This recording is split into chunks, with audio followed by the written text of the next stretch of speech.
has to stand for Nigeria, that when you take a certificate somewhere, they have to be doubly sure that it's actually real. We want to take a look at that today and see how we can fight the menace of fake degrees in the country. Do stay with us.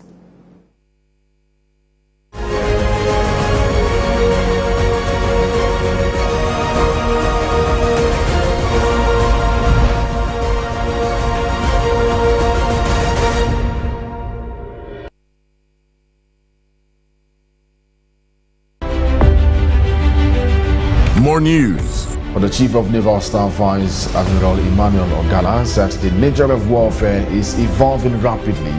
More lifestyle. With all this going on around the world, clothes are one item that no one can do without. More business. Let's look at the banking sector, where the aggregate non-performing loans of 9 banks increased to 814.08 billion. More sport. All right, fantastic day to you. It's going to be a special one for the Super Eagles.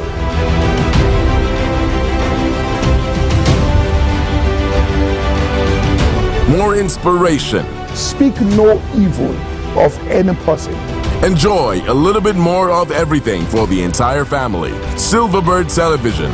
It's about entertainment and more.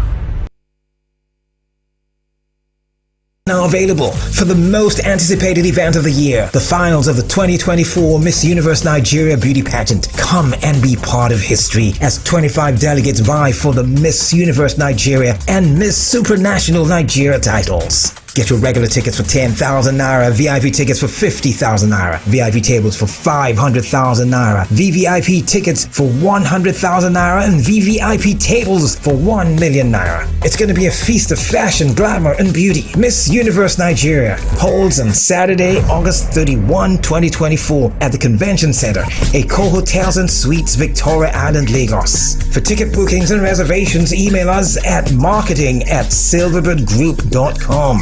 or call on 0708 005 8252 or 0802 251 5123. Miss Universe Nigeria 2024 is proudly brought to you by Lush, Nutrify, Checkers Custard, Team 33, Festival Hotel, Enchanteur, Silvercore, Eco Hotels and Suites, Delbro Hotel, Everbright Smart Signature, Occasions and Event, Silverbird Cinemas, Silverbird Television, and Rhythm FM.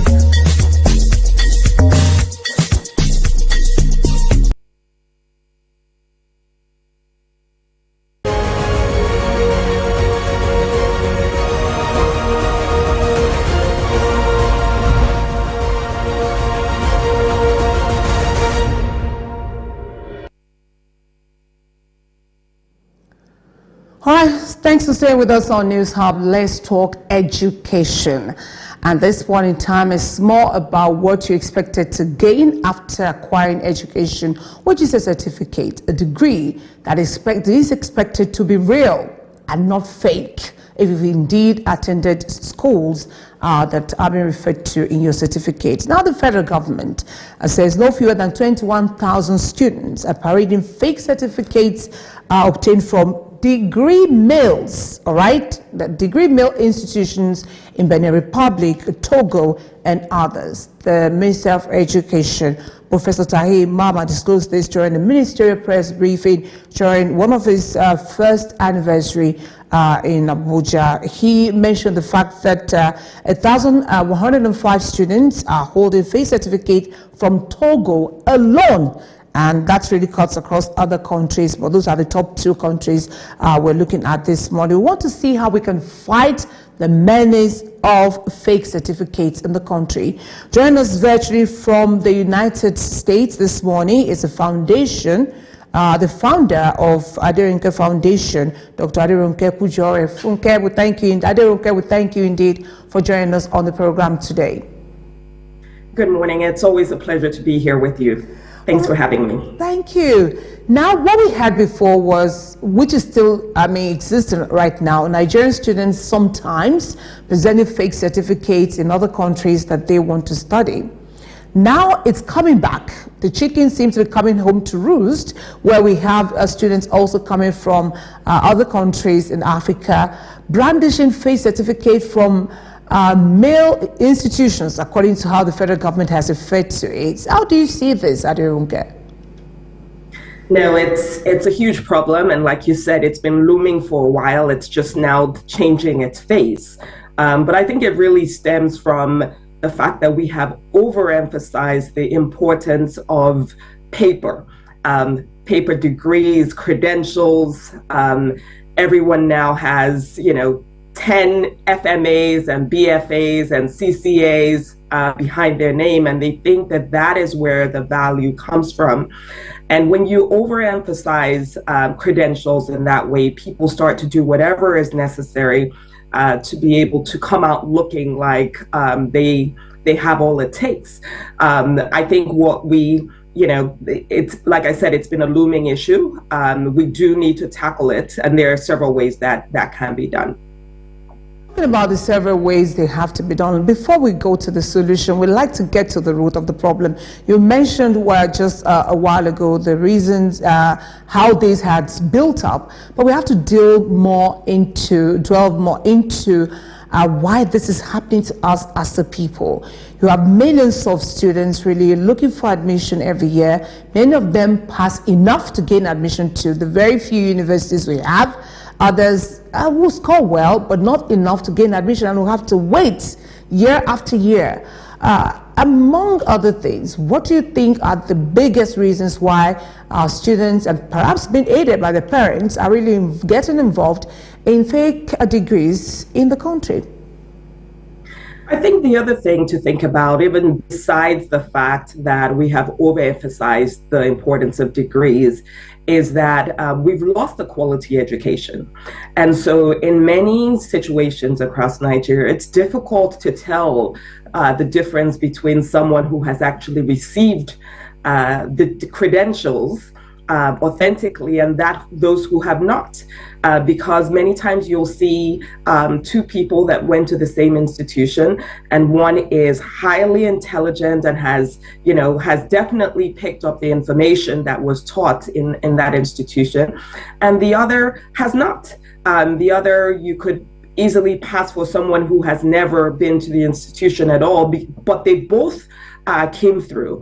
The problem is that, oftentimes people go through these institutions without attending classes, testing properly, and doing all that is necessary to acquire the certification. You have people paying lecturers or people in higher institutions to be able to scale through the proper process. And with that, when there's no difference between the person that went to the school and the person that didn't, you begin to find people faking it. So it's a deep-rooted issue. We need to get back to look at the quality of our education. We need to get back to look at our, those who are teaching in these institutions or administering these institutions, and make sure we curb all bribery and corruption. Otherwise, it will continue to happen. It needs to be cut from the beginning. I don't know if this really comes to you as well. You find students in Nigeria who didn't even do so well, maybe the first degree, and they go abroad and they excel. And then you wonder, it's the same crop of young people that go there to excel even much more than they did here, that are still being seen perpetrating all this brandishing of fake results in the country. I'm asking you this question because I know you know both sides of the coin. What's working in the United States that we could also adopt in the country to ensure that our education system is skewed in such a way that you must study and pass and earn your degree, and that there's no space for you to be able to even present by any chance a fake degree, whether here or abroad? Sure. So I think it's a couple of things. I think that the style of delivery of education in Nigeria oftentimes is different. So if you compare, for instance, a student here in, that goes to school in Nigeria and a student that goes to school in the United States, what you'll find is that oftentimes in Nigeria, there's a lot of cramming and regurgitation of information. and that's how people pass, right? But in the US, what I've found personally is that there's usually more inspiring of the students to be interested in the information. And so it comes from the heart as opposed to sort of the stick and the carrot type of training. And so when the problem is that when you do that, when you're forcing people to regurgitate information, it's not oftentimes that it is actually properly absorbed. Students are not learning to like gaining information or investigating information. They see more value in that exam and being able to regurgitate information on the day of exam. Whether or not they know the information after that day, whether or not the information is, they understand the information after that day is not important anymore.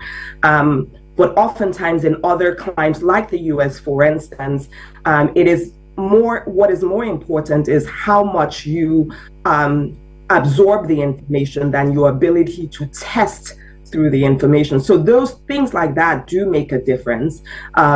But I think besides that, the other thing that you'll see in the US is when you're applying to a school for a particular position and you put a degree on your credentials, all of that information is verified. You're asked for originals and all of that information is immediately verified.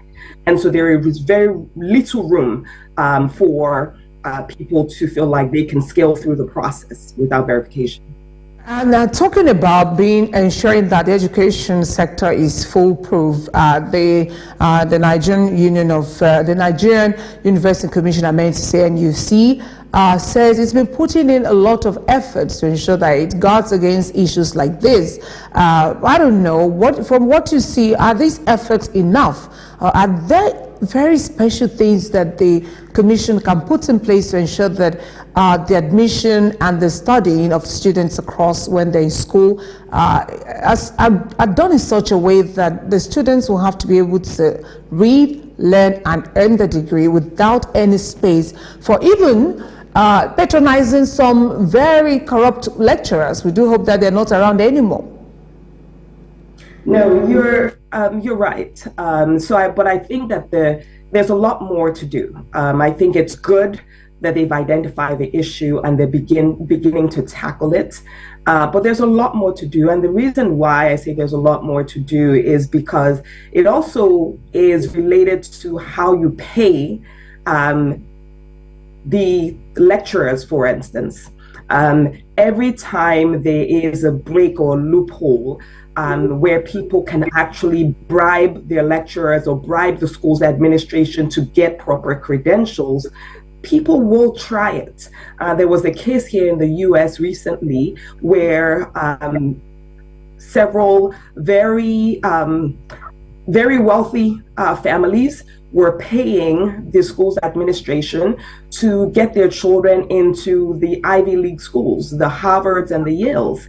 And that came into the limelight because they ran into an issue where people who knew what was right from what was wrong and could not be bought, brought that out into the limelight. So until we get into a situation where all our education specialists, our lecturers, our administration are paid enough that they don't feel like they need to survive based on bribes, we will still continue to have that issue. No country is above that. No country is above corruption, but we have to make sure that we put all the right things in place, including paying our staff well so that they don't feel the pressure of having to bend when people come with large bribes for these certificates.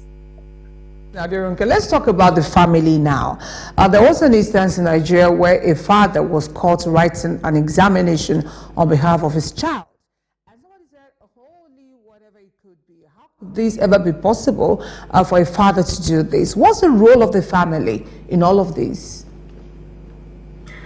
No, I think in a normal situation, it is the family that drives the moral compass. They teach right from young, they teach the child of what is right from what is wrong. But in a society where morality no longer matters because people are hungry, And because fathers and mothers can no longer feed their children and are hoping that their children will do better than them, and if they see that their children are heading in a direction that doesn't seem like they would be doing better than them, they lose all forms of morality. This is not the only case. We have so many cases where children steal or children do things that they shouldn't be doing, and the parents justify it. What else? They often say, what else do you expect my child to do? Or they are the ones that actually provide the bribes, or like in this situation, they're the ones that helped write the exams. We have lost our moral compass as a nation, and sadly, it will take us a while to get back in order, but very little baby steps will get us there. We need to first begin to shine the light on fake degrees, like we're talking about now. Anyone that is found with these kind of degrees need to be properly prosecuted publicly, so that everyone knows that if you do these things, these are the consequences. But we have a long way to go. There's so many things that we need to put back in order for this to be turned around. Aderonke Kujore, founder of Aderonke Foundation, we thank you indeed for your time and thoughts on the show today. It's a pleasure. Thank you so much. Thank you indeed. All right, you're still watching News Hub on Silverbird Television. Saturday is the 31st of August 2024. Something special is happening for the young people, especially the women.